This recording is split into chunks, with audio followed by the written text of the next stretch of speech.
Ada yang menarik perhatian dalam reses DPRD Dapil 1 Kota Prabu Muli yang digelar 22 Desember lalu.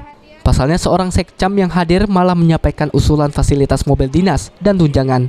Tak hanya mencuri perhatian para awak media, curhatan sekcam tersebut juga menjadi viral di akun media sosial.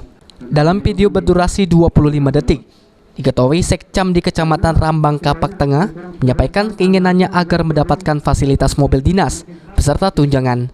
Menurutnya dirinya tak ingin dibeda-bedakan karena memiliki tugas yang sama seperti camat.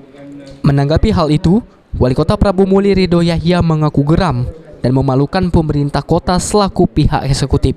Menurut adik kandung Wagub Sumsel Mawardi, curhatan sekcam ke anggota DPRD tersebut salah sasaran. Dewan itu adalah Dewan Perwakilan Rakyat.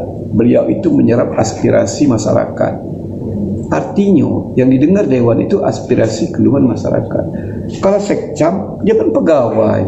Pegawai itu artinya bukan harus diserap. Artinya pegawai itu salah tempat mengadu. Ngapa ngadu ke Dewan? Nah, dia kan pegawai ada koprinya, ke koprinya, atau ke camatnya, atau wali kotanya. Makanya saya sangat malu. Seorang sekcam tidak tahu tupoksinya, di mana atasan dia, di mana tempat dia ngadu. Malu kan? Kok dia ngadu ke Dewan? Dewan itu menyerap aspirasi. Agar kejadian serupa tidak terulang, pemerintah kota melalui Sekda Prabu Muli akan memberikan pencerahan kepada seluruh sekcam terkait tupoksi seorang ASN. Beni Firdaus, PAL TV.